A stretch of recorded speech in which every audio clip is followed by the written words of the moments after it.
ప్రాంతీయ నివాసులైన మీ అందరికీ మన రక్షకుడును ప్రభువైన యేసుక్రీస్తు ప్రశస్త ఘనమైన నామమున మీ అందరికీ శుభములు వందనాలు తెలియజేస్తూ ఉన్నాం. మీరు ఏ పనిలో ఉన్ననో కొద్ది నిమిషాలు ఈ మాటలు ఆలకించవలసిందిగా ప్రేమతో మనవి చేస్తూ ఉన్నాం. గమనించండి, దేవుడు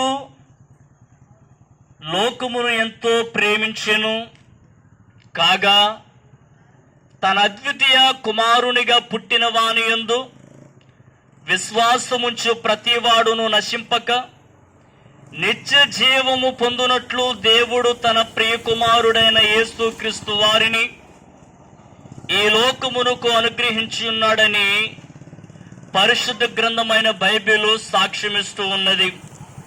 అవునండి, దేవుడు మనల్ని ఎంతగా ప్రేమించున్నాడు అనగా, నేను పాప శాపాలను పరిహరించుట నిమిత్తమై తన ఏకైక కుమారుడైన యేసుక్రీస్తు వారిని మన పాప శాపాలను పరిహరించుట నిమిత్తమై శిలువ మరణమునకు అప్పగించునంతగా ఆయన మనల్ని ప్రేమించి తన ప్రియ కుమారుడైన యేసుక్రీస్తు వారిని శిలువ మరణమునకు అప్పగించి క్రియల రూపముగా దేవుడు మన పట్ల తన ప్రేమను వెల్లడి పరిచి ఉన్నాడు.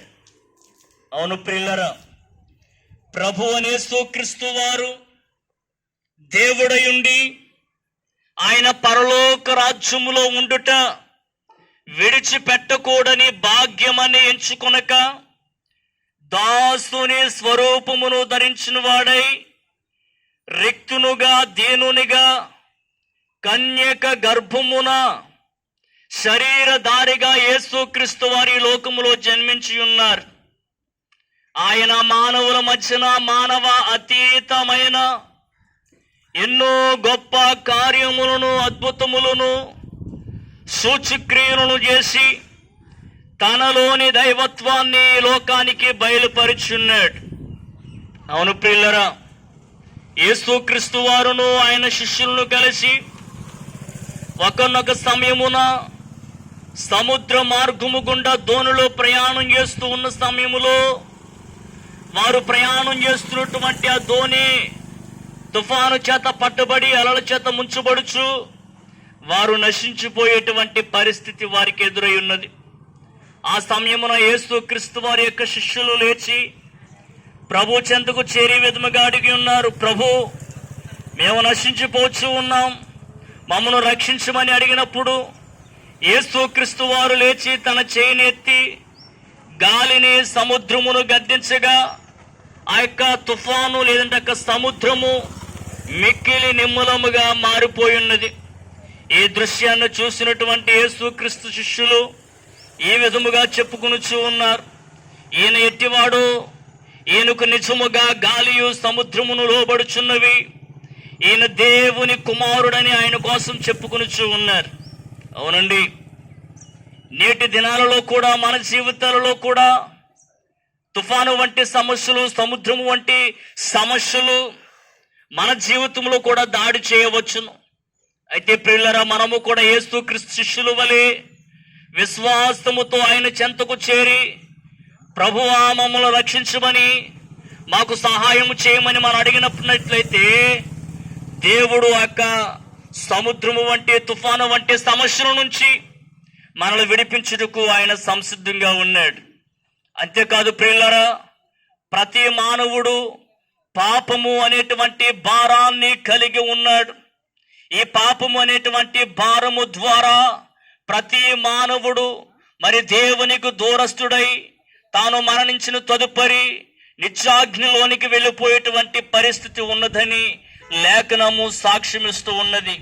ఇందును బట్టి పాపులను రక్షించుటకు క్రీస్తు యేసు లోకమునకు వచ్చిన వాక్యము నమ్మదగినదియో పూర్ణ అంగీకారమునకు యోగ్యమునై ఉన్నదని లేఖనము సాక్ష్యమిస్తూ ఉన్నది. ఈ మాటలు వింటున్న ప్రియ సహోదరి సహోదరుడా, ఆయన నా పాప శాపాలను పరిహరించుట నిమిత్తమై ఆయన అన్యాయపు తీర్పునందుని వాడై శిలువ మ్రాను పైన ఘోరమైన శ్రమలను పొంది నిలువెల్లా గాయపరచబడి తన దైవ పరిశుద్ధ రక్తమును నీ కొరకై నా కొరకై దారులుగా ఒలికించి యేసుక్రీస్తు వారు శాపగ్రహిగా శిలువలో మరణించి ఉన్నారు. ఆయన మరణించి సమాధి చేయబడి తిరిగి సజీవునుగా మృతులలోంచి లేచి దేవుని రాజ్యమునకు లేదా పరలోక రాజ్యమునకు ఆయన వెళ్ళి ఉన్నారు. ఈ మాటలు వింటున్న ప్రియ సహోదరి సహోదరుడా, దేవుని ప్రజలారా గమనించండి. యేసుక్రీస్తు రక్తము మనల్ని ప్రతి పాపముల నుంచి విడిపించి పవిత్రులుగా నిర్దోషులుగా చేస్తూ ఉన్నది. ఎట్టి ప్రభువు యేసుక్రీస్తు వారిని ఎందరైతే తమ స్వంత రక్షకునిగా ప్రభువుగా దేవునిగా అంగీకరిస్తూ విశ్వసిస్తూ ఉన్నారో వారు ఎట్టి కర్మపరులైనను యేసుక్రీస్తునందలి విమోచనము ద్వారా ఉచితముగా నీతిమంతులుగా తీర్చబడుచు ఉన్నారు. కాబట్టి ప్రియులారా, సిద్ధపడండి. దినములు చెడ్డవి కనుక సమయమును పోనివ్వక నేనే పలికిడి ప్రభు యేసుక్రీస్తుకు చేరాలని ఆయనందు సర్వ మానవాళికి అనుగ్రహింపబడిన పాప క్షమాపణను అంగీకరించి ఆయనందు పునరుద్ధానమును పొంది నిత్య జీవమును స్వతంత్రించుకొని సదాకాలం ఆయనతో జీవించాలని ఈ కొద్ది మాటలు తెలియజేస్తూ ఉన్నాను. దేవుడు మీ అందరినీ దీవించునుగాక. ఆమేన్. మన ప్రాంతం క్షేమము కొరకు